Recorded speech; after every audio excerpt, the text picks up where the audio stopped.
மீறுதலை மன்னிக்கிற தேவன் தமது சுதந்திரத்தில் மீதியானவர்களுடைய அக்கிரமத்தை பொறுத்து மீறுதலை மன்னிக்கிற தேவரீருக்கு ஒப்பான தேவன் யார்? அவர் கிருபை செய்ய விரும்புகிறபடியால் அவர் என்றென்றைக்கும் கோபம் வையார். அவர் திரும்ப நம்மேல் இறங்குவார். நம்முடைய அக்கிரமங்களை அடக்கி நம்முடைய பாவங்களையெல்லாம் சமுத்திரத்தின் ஆழங்களில் போட்டு விடுவார். தேவரீர் பூர்வ நாட்கள் முதல் எங்கள் பிதாக்களுக்கு ஆணையிட்ட சத்தியத்தை யாக்கோபுக்கும் கிருபையை ஆபிரகாமுக்கும் கட்டளையிடுவீராக. கர்த்தருடைய இரக்கத்தையும் கிருபையையும் நினைத்து மீகா கர்த்தரை நன்றியோடு துதிக்கிறார். கர்த்தர் தம்முடைய கிருபையினாலும் இரக்கத்தினாலும் இஸ்ரவேல் வம்சத்தாருடைய பாவங்களையும் மீறுதல்களையும் மன்னித்திருக்கிறார்.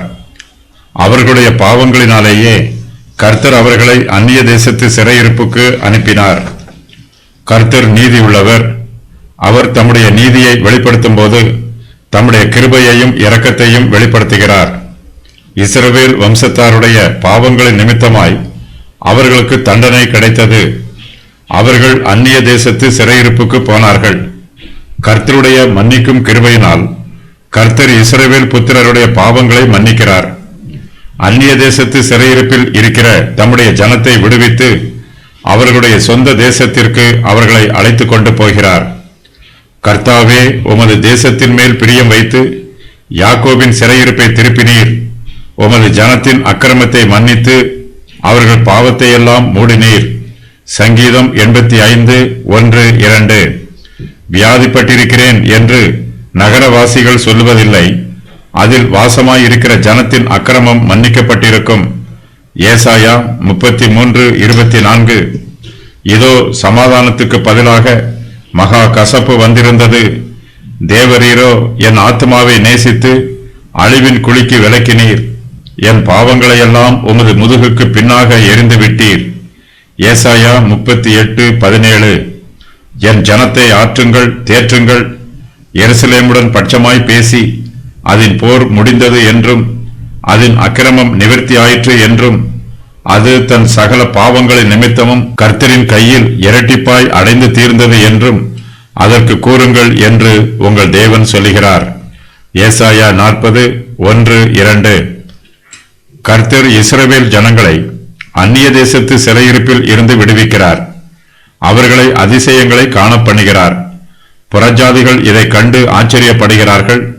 கர்த்தர் இஸ்ரவேல் புத்திரரை சிறையிருப்பிலிருந்து விடுவிப்பது புறஜாதியாருக்கு ஆச்சரியமாய் இருப்பது போல அது மீகா தீர்க்கதரிசிக்கும் ஆச்சரியமாய் இருக்கிறது. கர்த்தர் எதன் அடிப்படையில் தம்முடைய ஜனத்தை சிறையிருப்பில் இருந்து விடுவித்திருக்கிறார் என்பதை மீகா யோசித்து பார்க்கிறார். கர்த்தருடைய மன்னிக்கும் கிருபையே இதற்கு அடிப்படை காரணமாய் இருக்கிறது. கர்த்தர் தம்முடைய ஜனத்தின் மீது எப்போதும் கோபம் கொள்கிறவர் அல்ல. அவர் கிருபையும் இரக்கமும் உள்ளவர். கர்த்தர் தம்முடைய தயவினால் இஸ்ரவேல் புத்திரரின் பாவங்களை மன்னிக்கிறார். பாவத்தில் இருந்து ரட்சிக்கப்பட்டவர்கள் தாங்கள் அனுபவிக்கும் தண்டனைகளில் இருந்தும் ரட்சிக்கப்படுகிறார்கள். பாவிகள் அழிந்து போவது கர்த்தருக்கு பிரியமல்ல. அவர்கள் தங்களுடைய பாவங்களுக்கு மனம் திரும்ப வேண்டும் என்பதே கர்த்தருக்கு பிரியம். கர்த்தர் பாவிகளின் மரணத்தில் பிரியப்படவில்லை. அவர்களுடைய ஆத்துமா ரட்சிக்கப்பட்டு அவர்கள் நித்திய ஜீவனை பெற்றுக்கொள்ள வேண்டும் என்பதே கர்த்தருக்கு பிரியம். மீகா கர்த்தரை பற்றி தியானித்து பார்க்கிறார். கர்த்தருக்கு ஒப்பான தேவன் வானத்திலோ பூமியிலோ வேறு ஒருவரும் இல்லை என்று மீகா உறுதியாய் சொல்லுகிறார்.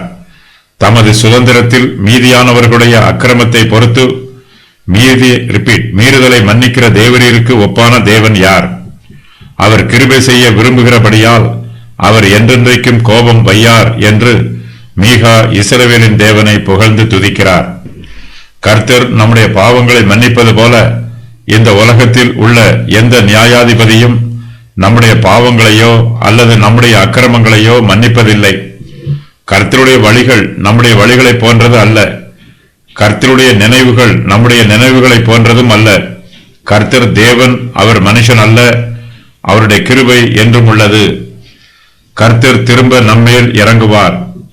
நம்முடைய அக்கிரமங்களை அடக்கி நம்முடைய பாவங்களை எல்லாம் சமுத்திரத்தின் ஆழங்களில் போட்டு விடுவார் என்று மீகா சொல்லுகிறார். கர்த்தர் தம்முடைய சித்தத்தின் பிரகாரமாக தம்முடைய கிருபையை நமக்கு வெளிப்படுத்துவார். அவர் தம்முடைய விருப்பத்தின் பிரகாரமாக நம்மேல் இறங்குவார். கர்த்தர் நம்மை புதுப்பிப்பார். தம்முடைய சிலாக்கியங்களை நாம் பெற்றுக்கொள்வதற்கு கர்த்தர் நம்மை ஆயத்தப்படுத்துவார். அவர் நம்மை தகுதிப்படுத்துவார். கர்த்தர் நம்முடைய அக்கிரமங்களை அடக்குவார். பாவத்தின் குற்ற உணர்வுகளை நம்மை விட்டு நீக்கி போடுவார். கர்த்தர் நம்முடைய அக்கிரமங்களை அடக்கி போடுவதனால் நம்முடைய பாவங்களும் அக்கிரமங்களும் இனிமேல் நம்மை குற்றப்படுத்தாது.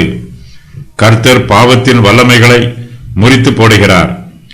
இனிமேல் நம்மீது பாவத்திற்கு ஆளுகை இல்லை. கர்த்தர் நம்முடைய பாவங்களை எல்லாம் சமுத்திரத்தின் ஆழங்களில் போட்டு விடுகிறார். கர்த்தர் இஸ்ரவேல் ஜனங்களை எகிப்து தேசத்தில் இருந்து விடுவித்து செங்கடல் வழியாக அழைத்துக் கொண்டு போனார். கர்த்தர் தம்முடைய ஜனத்திற்காக செங்கடலை இரண்டாக பிளந்தார்.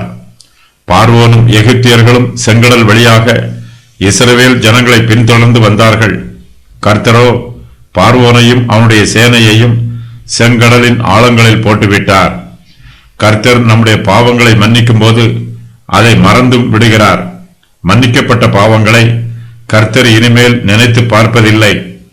கர்த்தர் நம்முடைய பாவங்களை எல்லாம் சமுத்திரத்தின் ஆழங்களில் போட்டு விடுவார் என்று மீகா சொல்லுகிறார். கர்த்தர் நம்முடைய பாவங்களை கடற்கரை ஓரங்களில் போடுவதில்லை. கடற்கரை ஓரத்தில் போட்டால் அவை மறுபடியும் கடற்கரைக்கு வந்துவிடும். அவர் நம்முடைய பாவங்களை சமுத்திரத்தின் ஆழங்களில் போட்டு விடுவதினால் அவை மறுபடியும் எழும்பி மேலே வருவதில்லை. நம்முடைய பாவங்கள் எதுவாக இருந்தாலும், அவை எத்தனை பெரியதாக இருந்தாலும், அவற்றின் எண்ணிக்கை எவ்வளவு திரளானதாக இருந்தாலும், கர்த்தர் அந்த பாவங்களை எல்லாம் சமுத்திரத்தின் ஆழங்களில் போட்டு விடுகிறார். கர்த்தர் நம்முடைய பாவங்களை மன்னிக்கும் போது எல்லா பாவங்களையும் மன்னித்து விடுகிறார். தேவரீர் பூர்வ நாட்கள் முதல் எங்கள் பிதாக்களுக்கு ஆணையிட்ட சத்தியத்தை யாக்கோபுக்கும் கிருபையை ஆபிரகாமுக்கும் கட்டளையிடுவீராக என்று மீகா சொல்லுகிறார். கர்த்தர் நமக்கு தேவையான எல்லா உதவிகளையும் தம்முடைய வாக்குத்தத்தங்களின் பிரகாரமாக நமக்கு செய்தருளுவார். இஸ்ரவேல் புத்திரர் கர்த்தரிடத்தில் நம்பிக்கை வைத்து தங்களுடைய விசுவாசத்தை புதுப்பித்துக் கொள்வார்கள். இக்காலத்தில் அவர்கள் கர்த்தர் எப்படிப்பட்டவர் என்பதை புரிந்து கொள்வார்கள். கர்த்தரை பற்றிய சத்தியம். கர்த்தருக்கு ஒப்பான தேவன் ஒருவரும் இல்லை. மீறுதலை மன்னிக்கிறவர், அக்கிரமத்தை பொறுத்துக் கொள்கிறவர், கிருபை செய்ய விரும்புகிறவர், என்றென்றைக்கும் கோபம் வையாதவர். தம்மிடத்தில் திரும்பி அவருக்கு கீழ்ப்படுகிறவர்களுக்கு கர்த்தர் திரும்பவும் இறங்குகிறவர். மனம் திரும்புகிறவர்கள் மீது இரக்கமாய் இருக்கிறவர். மனுஷருடைய அக்கிரமங்களை அடக்கி பாவங்களை மன்னிக்கிறவர்.